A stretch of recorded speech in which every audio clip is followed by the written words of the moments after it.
Le pays des mathématiques est un endroit exotique et déroutant. On y parle une langue bizarre, pleine d'homéomorphismes, de variétés différentielles, de nombres transfinis. Mais on y rencontre aussi des paysages épiques, des idées vertigineuses et même parfois des choses utiles. Alors, en route pour une visite express au pays des maths. Il vous suffit d'un guide, c'est moi, et d'un cerveau en état de marche, ça c'est vous. On ne va pas vraiment faire de maths, juste jeter un œil au paysage. Notre histoire commence comme un film policier. Deux gangsters sont arrêtés près de l'endroit où un braquage vient d'avoir lieu en possession de revolvers. L'inspecteur en charge de l'enquête n'a aucune preuve, mais il a un plan pour obtenir des aveux. Après les avoir séparés dans deux cellules différentes, il leur fait à tous les deux la même proposition. Celui qui avoue et dénonce son complice sortira libre. S'ils se taisent tous les deux, ils feront 1 mois pour port d'armes prohibé. S'ils avouent tous les deux, ils partageront la peine et feront chacun 5 ans. Mais celui qui choisira de se taire prendra le risque de faire 10 ans si son complice avoue. Alors, vu de loin, la meilleure solution semble évidente, il faudrait se taire et s'en tirer tous les deux avec 1 mois. Mais dans le civil, nos deux braqueurs sont mathématiciens et c'est là que ça se complique. Ça se complique parce que nos deux matheux, qu'on va donc appeler logiquement X et Y, mettent en application la théorie des jeux, la branche des mathématiques qui s'intéresse aux questions de stratégie. Tout ça a commencé dans le cerveau bouillonnant d'idées d'un mathématicien génial et touche-à-tout, John von Neumann. Avec l'économiste Oskar Morgenstern, il publie en 1944 un livre fondateur intitulé « Théorie des jeux et comportement économique ». L'ambition affichée des deux auteurs est de refonder l'économie sur des bases mathématiques. Leur théorie s'inscrit dans le cadre néoclassique qui considère les acteurs économiques comme des agents rationnels cherchant à maximiser leurs gains. C'est-à-dire que le marchand de sandwich aimerait vendre très cher de tout petits hamburgers, tandis que le client désire évidemment l'inverse et que la concurrence s'occupe du reste. La théorie des jeux est donc bien plus qu'une théorie des jeux. C'est une tentative de modéliser les stratégies en général.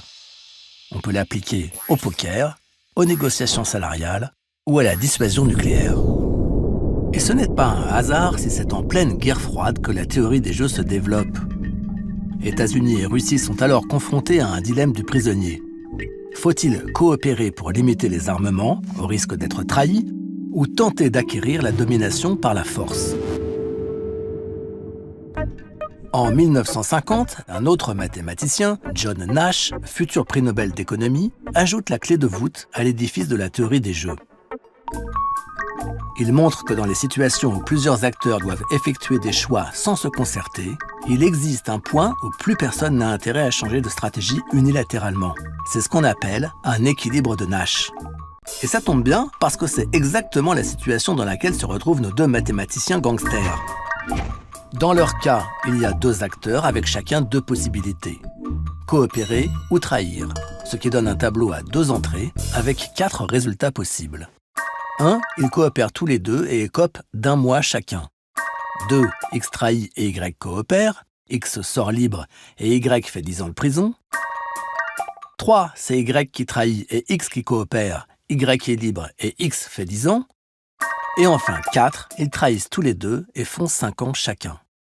D'un point de vue global, la meilleure option serait de coopérer, mais si X regarde le tableau de son point de vue unique, l'option trahison semble gagnante à tous les coups. Si Y coopère, il écope d'1 mois en coopérant aussi, mais il est libre s'il trahit. Si Y trahit, il aura 10 ans s'il coopère et seulement 5 s'il trahit aussi. Le tableau est donc formel, quel que soit le choix de Y, X a intérêt à trahir. Et comme Y va faire exactement le même raisonnement, nos deux matheux vont passer 5 ans en prison, alors qu'ils auraient pu s'en tirer avec 1 mois. C'est mathématique. Cette stratégie non coopérative est l'équilibre de Nash de leur situation. Mais cette solution n'est pas du tout optimale. Si X et Y avaient pu se concerter, ils auraient sans doute choisi de coopérer et de faire 1 mois au lieu de 5 ans. Si on l'applique au tri des poubelles ou à la déclaration de revenus, l'équilibre de Nash donne des résultats plutôt problématiques puisque personne ne coopère.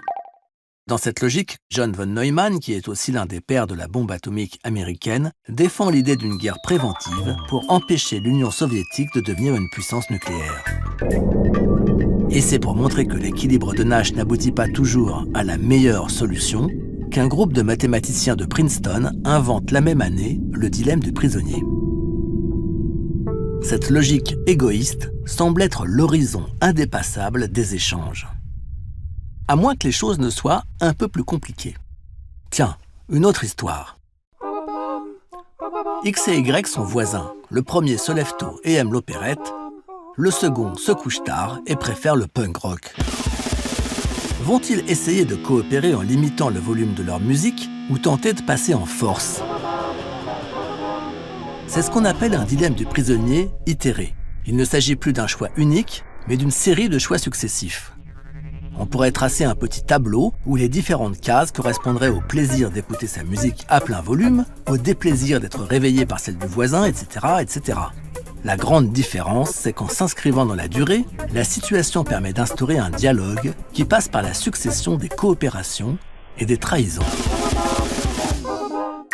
Alors on peut bien sûr trahir à chaque fois, c'est la stratégie dite méchante, ou coopérer à tous les coups, c'est la stratégie gentille, mais ce n'est plus un choix binaire, et de nombreuses stratégies sont possibles. Lunatique, je coopère ou je trahis au hasard. Donnant-donnant, je fais ce que l'autre joueur a fait au tour précédent. Rancunière, dès que l'autre a trahi une fois, je trahis systématiquement. Moyenne, je joue comme la moyenne de ce qu'a joué l'autre joueur. On voit bien que telle stratégie peut être très efficace contre telle autre et complètement nulle contre une troisième. Méchante va gagner à tous les coups face à gentille, mais elle va obtenir un résultat minable contre rancunière. Et du coup, on s'interroge, parmi toutes les stratégies possibles, quelle est la meilleure?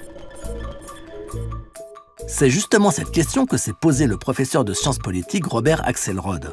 En 1980, il a organisé une sorte de tournoi informatique pour y répondre.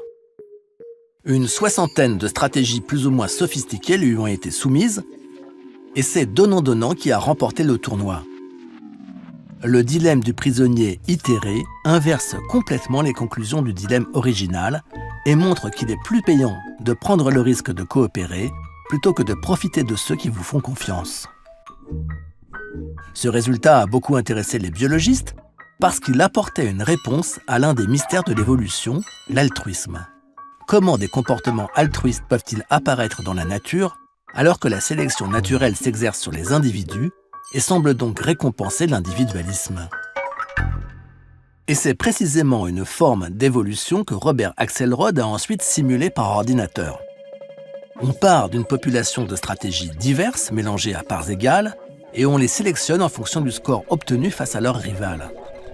On découvre alors que les stratégies coopératives supplantent généralement les stratégies égoïstes et que donnant-donnant sort vainqueur dans la plupart des cas. En analysant ces résultats en profondeur, Robert Axelrod a remarqué que les meilleures approches combinaient 4 points communs. Il ne faut pas être le premier à trahir, il faut réagir au comportement de l'autre joueur, il ne faut pas chercher systématiquement à le battre, et il faut éviter les stratégies trop complexes. Bref, pour réussir dans la vie, il faut être gentil, pas jaloux, réactif et ne pas jouer au plus malin. Ce sont les mathématiques qui vous l'affirment.